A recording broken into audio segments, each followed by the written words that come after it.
Saket hospital Chandi मंदिर में विकलांगों को काफ़ी उपकरण वगैरह से सहायता दी जाती है। उनका अपना पढ़ाई भी कराई जाती है, स्कूल भी है।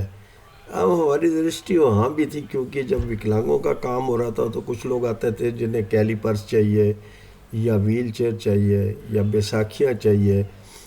इसके लिए काम करना भी बहुत ज़रूरी था, क्योंकि अगर हम कह रहे हैं कि विकलांगों को हम सहायता दे रहे हैं, तो ये टाइम में भी हम रेड क्रॉस डिप्टी कमिश्नर, क्योंकि डिप्टी कमिश्नर रेड क्रॉस का हेड होता था हर डिस्ट्रिक्ट में, और स्टेट में गवर्नर होता है, तो उनसे भी संपर्क करते थे। खेले हमारा एक साइड में था, दूसरी साइड में हमारे सारे काम करने थे। तो यहाँ हमें तत्काल डिप्टी कमिश्नर वरिंदर सिंह के टाइम में काफ़ी सहायता मिली। बाकी छुटपुट काम तो होते रहते थे, पर हमारे को एक बहुत बड़ी चीज़ खटकती थी कि जो भी व्हील चेयर या ट्राईसाइकिल ये दी जाती है 26 जनवरी या 15 अगस्त को दी जाती है दिखावे के लिए, ये पसंद नहीं था मुझे। ये मैं नहीं चाहता था, क्योंकि अगर एक बंदे को जनवरी या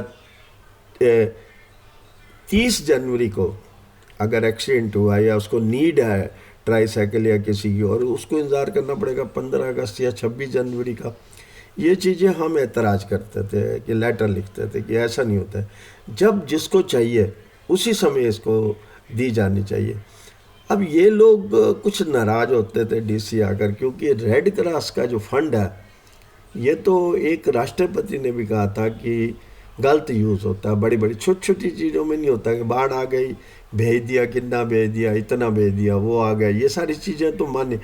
एक इंडिविजुअल आदमी को हमने भेजा, उसके जख्म से पैर भरे हुए थे सारे, उसको मैंने कहा भाई रेड क्रॉस चले जा, तो वो तेरी सहायता करेंगे। अच्छा, वो रेड क्रॉस क्या, वो कहता है डीसी के साथ चले जाओ, वो ओके करेंगे तो मैं करवा दूंगा। अच्छा, उसके बाद उन्होंने कहा करवा लो बिल में, वो कहते बिल हम भेज दें, खर्चा आप कर लो, हम बिल डीसी को। अब बताइए 300-400 रुपये के लिए एक विकलांग व्यक्ति जो जख्म से भरा हुआ है, जिसकी टांग पे खून बह रहा है, वो इस किस्म से करेगा? कभी रेड क्रॉस के पास जाएगा, कभी डीसी के पास जाएगा, कभी उसके पास जाएगा। तो क्या ये जायज़ तरीका था? जायज़ तरीका नहीं था।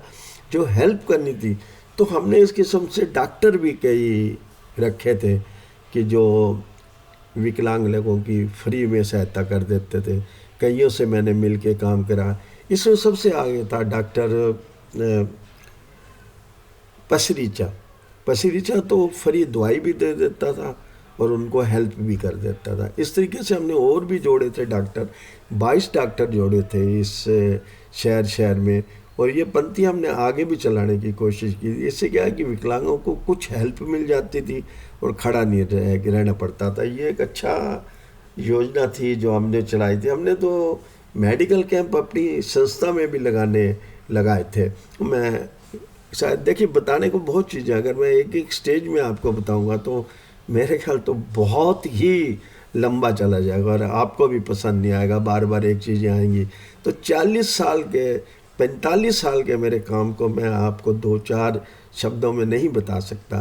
तो रेड क्रॉस की पंक्ति को भी हमने कई जगह सुधार किया था, पर ये लोग जो रेड क्रॉस के सेक्रेटरी से हमें नहीं चाहते थे, क्योंकि वो अपनी मनमानी करते थे। वो मनमानी के कई तरीके से, सारे तरीके तो हम आपको लिख भी नहीं सकते।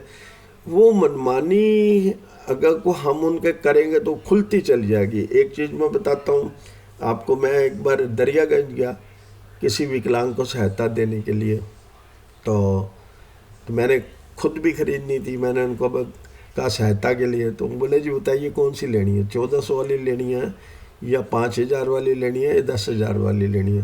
मैंने कहा यार ये क्या मतलब है? कहता जी आप मेरे से मुंह मत खुलवाइए, अगर आपको 1400 वाली लेनी है तो उसके अंदर ऐसे ही होगा कि 2-4 किलोमीटर चलेगी जाएगी। तो पर वो है कि ये लोग लेके जाते हैं, क्यों इन लोगों को सेंक्शन होती है 12 गाड़ियाँ देने हैं, 14 गाड़ियाँ देने हैं विकलांगों को। तो बहुत सारे विकलांग तो ऐसे होते थे, मैंने खुद देखे हैं। यहाँ से गाड़ी लेके गए, गांव तक पहुँचते ही उनके पहिए टेढ़े हो गए, तारे टूट गई। अब वो कहाँ से खर्च करें, कहाँ जाएं, कहाँ ना करें। तो खैर हमने अलिमको एक बहुत बड़ी कंपनी थी जो अच्छी गाड़ियाँ बनाती थी उस समय। तो हमने ज़बरदस्ती की गुड़गांव के जितना भी प्रशासन था उन्होंने सैंक्शन कर दिया कि अलिमको से ली जाए। ठीक है। और उसके बाद जो और दूसरे काम थे वो सारे जैसे भी हैं वो कल भी होते थे और आज भी हो रहे हैं। सारी चीज़ें वैसा ही वातावरण है, पर फिर भी उतनी चीज़ें नहीं हो सकी जितनी इन 70-75 सालों के आज़ादी के बाद होनी चाहिए थी। हुई है तरक्की, इससे मैं मना नहीं करता।